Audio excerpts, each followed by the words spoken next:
The topic or the theme of this seminar, Ancient Wisdom and Modern Problems, with a special reference to Buddhism, we are focusing on.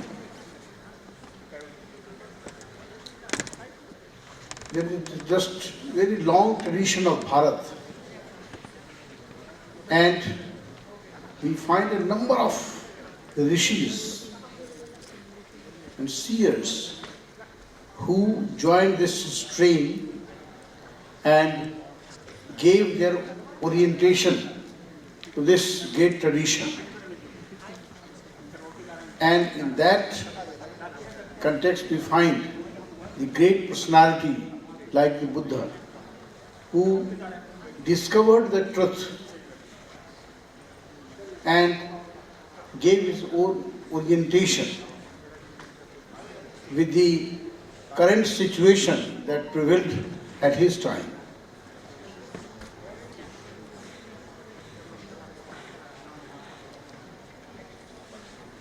Whenever we have discussions with the scholars, we come across one very popular saying of the Buddha, Nahi verena verani sammanti dhakudachanan averena cha sammanti es dhammo sanantanam. वैर से वैर कभी समाप्त नहीं होता है. ये मैत्री, प्रेम, करुणा से ही वैर समाप्त होता है. Just we are talking about the current world war, in a sense, going on between Russia at the one hand and Ukraine on the other hand, supported by NATO. What is happening? Every day we find a lot of violence, killings, and disruptions of the life system. Is there going to be any solution there? North Korea, blocked country, पता नहीं क्या हालत है वहाँ की, लेकिन बम के ढेर पर बैठा हुआ बम बना रहा है, और बम तो बहुत छोटा टर्म है, स्केल होगा, लाल पेन होगा, सब कुछ चल रहा है. Is it going to bring some solution to the mankind?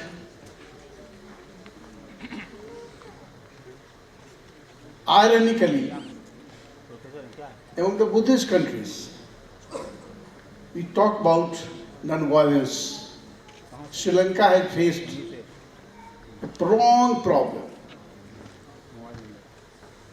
In other countries, we find the same thing. China,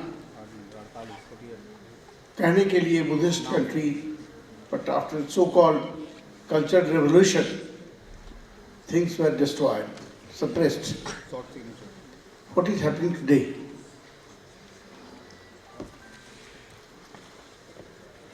भगवान बुद्ध ने जो भी कहा,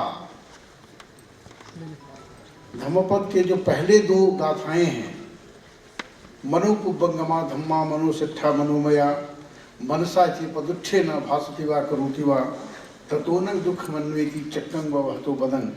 And the second, मनोपुब्बंगमा धम्मा मनोसिट्ठा मनोमया मनसा चे प्रसन्ने न भासति वा करोति वा ततोनं सुख मन्वेति छाया व अनुपायिनी. If you try to go into the deep meaning of that, ये शील और समाधि प्रज्ञा की बात जब भगवान बुद्ध करते हैं, शील की बात है.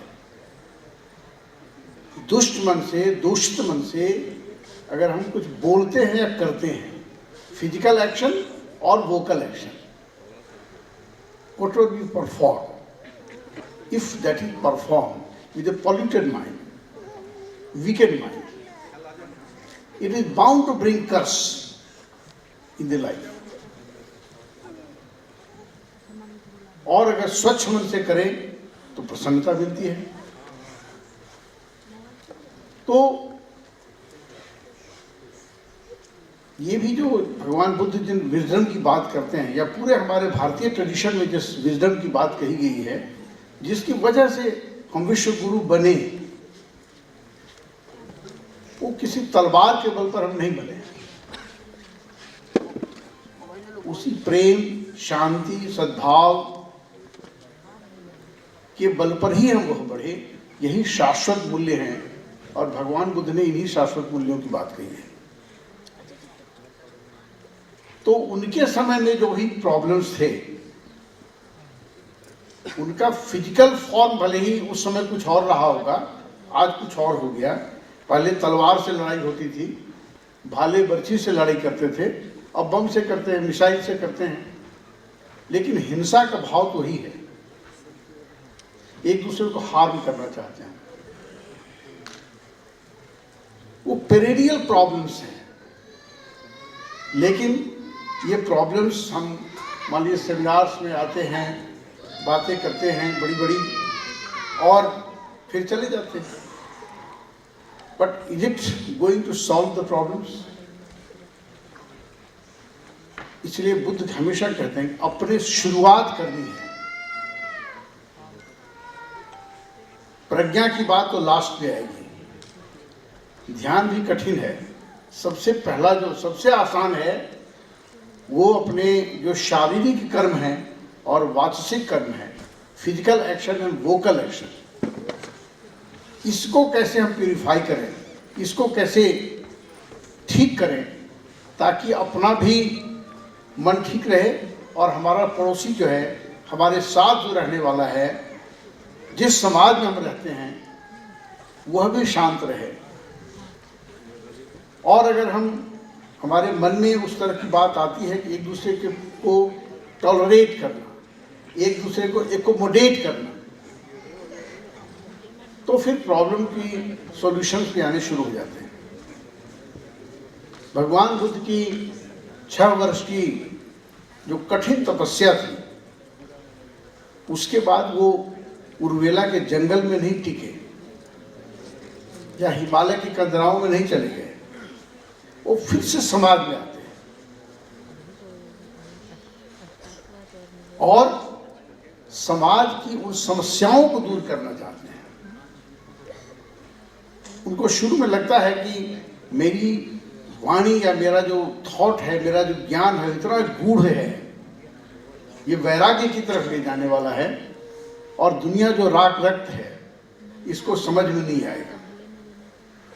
तो महाभारत में हम वर्णन पाते हैं कि सामपति ब्रह्मा उनके पास आते हैं और रिक्वेस्ट करते हैं कि नहीं प्रभु भगवान, कुछ लोग ऐसे हैं जो जिनका मन थोड़ा सा निर्मल है, उनको इस आपकी बात समझ में आएगी, जो थोड़े से राइट थिंकिंग वाले लोग हैं, और अगर उनको आप बात समझाएंगे तो they will be able to understand. और यह उनकी बात मान करके वो सारनाथ जाते हैं, पंचवर्गीय भिक्षुओं को शिक्षा देते हैं। ये सब हम लोग को अच्छी तरह से पढ़े लिखे हैं, जानते हैं, हम लोग सब समझते हैं, और उनको भेजते हैं। क्यों? चर्थ भिक्षवे चारिकं बहुजन हिताय बहुजन सुखाय लोकानुकंपाय अत्थाय हिताय सुखाय देव मनुष्यान। वो केवल मनुष्यों के लिए ही नहीं कहते, देवताओं के लिए कहते, उनके लिए भी भला करो, जितने प्राणी हैं सबके लिए भला। यह जो एक सेंस ऑफ गुड डूइंग है, वो तुम्हारे मन के अंदर रहना चाहिए, वो मूल है। और अगर वह मूल हमारे इसके बात में रहे, हमारे मन में रहे, क्योंकि इंटेंशन हमारा क्या है, हमारा वॉल्यूशन क्या है। इसलिए धर्म में कहते हैं भगवान बुद्ध कि चेतना हम भिक्षवे कम्मं वदाम, कि वह चेतना जो हमारे अंदर जो एक सोच है, जो डिटर्मिनेशन है, वॉल्यूशन है, that is the crux of action, that is the origin of action, whether we do good और बैड। तो ये मन को हम कैसे ठीक करें, शुरुआत वहीं से होती है। वैसे तो कहते हैं परोपदेशी वेलायाम सर्वे भवन्तु पंडिता, दूसरों को उपदेश देने के समय तो सभी लोग पंडित बन जाते हैं, लेकिन जब अपने समय आता है, विस्मृति है पांडित्यं स्वकार्य समुपस्थिते, आचार्य चाणक्य ने कहा है। तो ये जो दूसरों को उपदेश देने के समय में पर उपदेश कुशल बहुतेरे कहते भी हैं, तो उसमें बहुत अच्छे बन जाते हैं, भाई अच्छा करना चाहिए, वैसा करना। अपना कर्म हमारा कैसा है, जिस भी भूमिका में हूँ, साधु सन्यासी हों, गृहस्थ हों, मजदूर हों, क्लर्क हों, ऑफिसर्स हों, राजनेता हों, जिस रूप में भी हम समाज के लिए बने हुए हैं, और that feeling must be there. If that is there, the Buddha tries to inculcate that feeling in the mind of people, his followers. और जो एंशियंट विजडम की बात है, मॉडर्न प्रॉब्लम्स भी सॉल्व होंगे, चाहे वो वायलेंस का प्रॉब्लम हो, इंटॉलरेंस का प्रॉब्लम हो. ये जो अभी हम लोग सब लोग जब बैठते हैं, एक ही परिवार के 5 लोग बैठते हैं और सब लोग अपने अपने में लगे रहते हैं गूगल बाबा के पास, और बगल में क्या हो रहा है पता नहीं चल रहा है. जब तुमने उसको देखा है, सामने कोई गुजर गया, सामने से कोई सामान लेकर चला गया, नहीं देखा मैंने. क्यों? इतने सिमट गए हम लोग. वो एकोमोडेटिवनेस वी हैव लॉस्ट. वो एक दूसरे को की फीलिंग को कैसे हम शेयर करें, यही बुद्ध कहते हैं. और इसीलिए वो बहुजन हिताय बहुजन सुखाय लोकानुकंपाय की बात करते हैं. अगर उस फीलिंग के साथ चलें तो मॉडर्न प्रॉब्लम्स भी जो हैं, चाहे जिस रूप में भी हों, we can minimise those problems, we can share the problems with others. और जब एक दूसरे के साथ शेयर करना शुरू कर देंगे तो डेफिनेटली उसकी इंटेंसिटी कम होती चली जाएगी, and we shall be able to minimise them, to resolve them. With these words, because we are already very late, I won't take much time. I am very much thankful to the organizers that they have invited me. They have given me the opportunity to be here and share some of my thoughts with you. Thank you so much. Sadhu, sadhu, sadhu. I would now invite our chief guest, the Honorable Mr. Mayank Varwati, the IS Commissioner, Magadha Division, Gaya.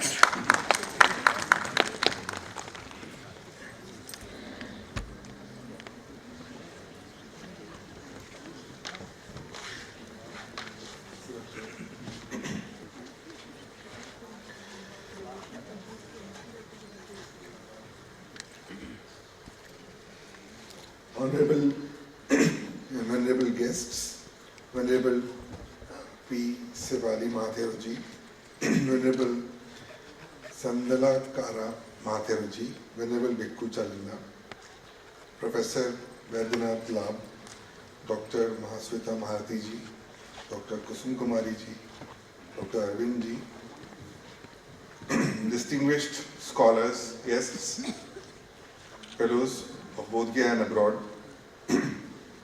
It is a moment of extreme pleasure to be present here with you, all attending this one-day seminar, which is being organized on the occasion of Bodh Mahotsav 2023. As you all know, that the Bodh Mahotsav 2023 is being organized by Bihar Department of Tourism, District Administration, and Bodh Gaya Temple Management Committee, which was inaugurated on 27th of January 2023 by Honorable Deputy CM Shri Tejasvi Prasad Yadav ji at Kal Chakragaon. As part of government, we have to develop world-class infrastructure to nurture Buddhism and other religious philosophies through discussions and debates, and this cultural center is a part of it. तो हम लोग बड़ी खुशी है कि ये cultural centre यहाँ बना 500 की कैपेसिटी वाला और 2000 की कैपेसिटी वाला, और गेस्ट हाउस भी बन रहा है. और बोध गया में जो मूलभूत सुविधाएं हैं, basic infrastructure development, we are all trying to build that so that healthy discussions and debates could take place. The present is an age of conflict between mind and body, between spirit and matter, and man must find harmony between the two if he wants peace. That is why I find the present topic, ancient wisdom and modern problems, very relevant. मुझे Buddhism के बारे में इतना पता नहीं है, Buddhist studies के बारे में, पर जो बेसिक फंडामेंटल हम लोगों ने पढ़ा है, जो 5 टीचिंग्स ऑफ बुद्धिज्म है, जो पंचशील कहते हैं, non violence, abstain from killing living beings, not stealing, no fraud, forgery. आजकल हम लोग देखते हैं कि फ्रॉड फोर्जरी बढ़ा हुआ है बहुत, जो पुराने ज़माने में भी था, बुद्ध के समय में 2600 साल पहले और आज भी है. Sexual misconduct, malicious speech, flattery, defamation, harsh speech, hatred, intoxication, और जो 5 mental evil हैं, greed, anger, ignorance, pride, envy, और जो 9 virtue जो गौतम बुद्धा ने दिए, sharing, ethical morality, patience, renunciation, wisdom, diligence, truthfulness, determination, kindness and equanimity, calmness, तो आज भी रेलेवेंट हैं, पहले भी रेलेवेंट थे, क्योंकि जो बेसिक ह्यूमन साइकी है, जो बेसिक ह्यूमन इमोशंस हैं, वो पहले भी थे, आज भी हैं. जो मैंने बताया आपको, ग्रीड, एंगर, उसके कारण समस्या उत्पन्न होती है, वॉर्स होते हैं, आदमी आदमी के पीछे पड़ा रहता है, समस्याएं होती हैं. तो जो बुद्धा के पाठ दिए हुए हैं, जो कि आप सभी बुद्धिस्ट स्कॉलर्स और लोग जानते हैं, मुझसे बेहतर जानते हैं, और उसी पर चर्चा भी होती रहेगी आज और कल के दिनों में, तो उससे हम इस समस्याओं का निदान पा सकते हैं. जो सरकार की तरफ से, डिपार्टमेंट की तरफ से जो हो सकता है वो हम लोग करेंगे, पर जो डिस्कशंस हैं वो बेसिकली फिलोसफिकल डिस्कशंस हैं, जो कि बोध गया में राज्य लेवल पे, नेशनल लेवल पे, वर्ल्ड लेवल पे डिस्कशन होते हैं और होते रहेंगे. तो बुद्धिज्म एक रेशनल फिलॉसफी देता है, पेनिट्रेशन साइकोलॉजी की देता है, और एक इफेक्टिव मेंटल ट्रेनिंग और मेडिटेशन विपश्यना के माध्यम से देता है. मैं आप सभी को, I wish all of you distinguished speakers to enlighten us in the process of these discussions to overcome the modern challenges. I most heartily wish this seminar a grand success. Thank you.